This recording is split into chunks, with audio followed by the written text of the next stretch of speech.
எனக்கொரு மகன் பிறப்பான், என்னைப் போல் இருப்பான் என்று எண்ணினேன். ஆனால் எனக்கொரு மகன் பிறந்தார். அவர் என்னிடம் இருந்து என் உயிரை மட்டும்தான் பறிக்கவில்லை என பாமக நிறுவனர் ராமதாஸ் அவரது மகன் அன்புமணியை குறித்து பேசியது இருவருக்கும் இடையேயான மோதல் தீவிரமடைந்ததாக கூறப்படுகிறது. பாமகவின் நிறுவனர் ராமதாசுக்கும் அவரது மகன் அன்புமணிக்கும் இடையே ஓராண்டாக மோதல் நீடிக்கிறது.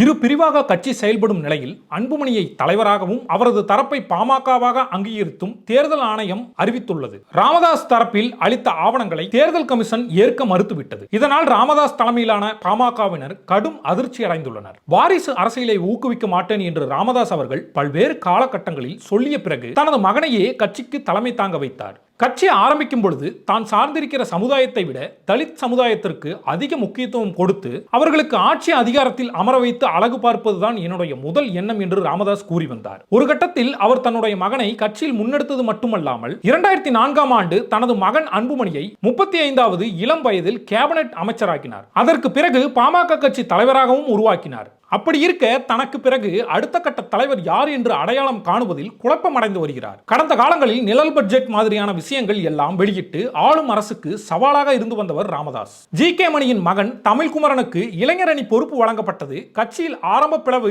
ஏற்பட காரணமாக அமைந்தது. ஒரு மேடையில் அன்புமணி ராமதாசுக்கு இடையேயான வார்த்தை மோதல் ஏற்பட்டு ராமதாஸ் மைக் தூக்கி வீசியது இருவருக்கும் இடையேயான மோதல் வெட்ட வெளிச்சத்திற்கு வந்தது. கடந்த ஒரு ஆண்டு காலத்தில் தந்தை மகனுக்குமான சண்டை உச்சகட்டத்தை எட்டியதை ஊடகங்களில் வெளிப்படையாக செய்திகள் வெளியிட தொடங்கின. இது கட்சி சார்ந்த மோதலாக இல்லாமல் ஒரு தந்தை மகனுடைய தகராறு என வெளிப்படையாக தெரிந்தது. இந்நிலையில் 2026ஆம் ஆண்டு ஆகஸ்ட் வரை கட்சியின் தலைவராக அன்புமணி தொடர்வார். பாமக சார்பில் தேர்தலில் போட்டியிடும் வேட்பாளர்களின் ஏ மற்றும் பி படிவங்களில் கையெழுத்திடும் அதிகாரமும் அவருக்கு தான் உள்ளது என தேர்தல் ஆணையம் நேற்று முன்தினம் அறிவித்தது. இது ராமதாஸ் அவர்களை கொதிப்படைய செய்தது. இதனை கண்டித்துள்ள பாமக நிறுவனர் ராமதாஸ் அவர்கள் கூறியதாவது: நான் 1980இல் இயக்கம் தொடங்கி இன்று வரை 46 ஆண்டுகள் கட்சி நடத்தி வருகிறேன். கடந்த காலத்தில் சாலை வசதி, மின்சார வசதி இல்லாத நிலையில் வயல் வரப்பில் நடந்து சென்றோம். 96,000 கிராமங்களுக்கு சென்று கட்சி வளர்த்து சமூக நீதியை உயிர் மூச்சு கொள்கையாக கொண்டு மக்கள் மேம்பட ஒட்டுமொத்த வளர்ச்சிக்கு குரல் கொடுத்தோம், போராடி வருகிறோம். தமிழ்நாட்டு வன்னியர்கள் உள்ளிட்ட மிக பிற்படுத்தப்பட்டோர்களுக்கு 20% இடஒதுக்கீடும், அருந்ததியர்களுக்கு 3% இடஒதுக்கீடும்,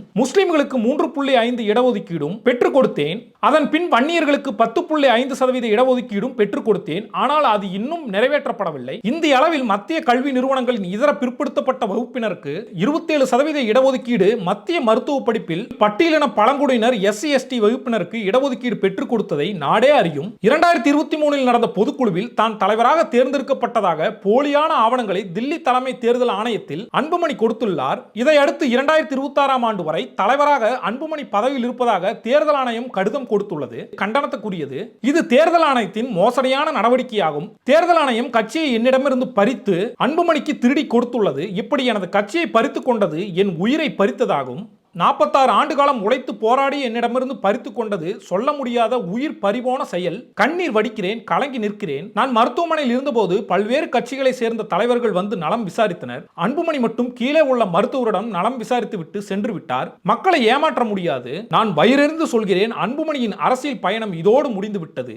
இனிமேல் தான் பாட்டாளி மக்கள் கட்சி இன்னும் வளர்ச்சி அடைய போகிறது என்று அன்புமணியை காட்டமாக விமர்சித்துள்ளார். இந்நிலையில் அன்புமணி பாஜகவுடன் நெருங்கி உள்ளதால் நாளைக்கு அந்த கூட்டணிக்கு போகும் பட்சத்தில் அன்புமணி எங்கிருக்கிறாரோ அந்த கூட்டணிக்கு எதிர்முகம் ராமதாஸ் செல்வதற்கும், அல்லது அன்புமணி ஆதரவாளர்கள் எங்கெல்லாம் களம் இறங்குகிறார்களோ அங்கு தன்னுடைய போட்டியாளர்களை களம் இறக்கி ராமதாஸ் போட்டியிடுவதற்கு நிறைய வாய்ப்புகள் இருப்பதாக கூறப்படுகிறது. தந்தை மகன் சண்டையினால் பாட்டாளி மக்கள் கட்சி சரிவை சந்தித்து வருவதாகவும், பாட்டாளி மக்கள் கட்சியை தோற்றுவித்தவரே அதனை அழிக்கப் போகிறாரா, இல்லை பாமகவின் அடுத்த தலைவரை அறிவிக்க போகிறார் என பல்வேறு விமர்சனங்கள் எழுகிறது. தமிழ்நாட்டின் சட்டமன்ற தேர்தல் நெருங்கிக் கொண்டிருக்கும் வேளையில் ராமதாஸ் அன்புமணி இடையேயான மோதல் பாமக ஆதரவாளர்களை கவலையடைய செய்துள்ளது.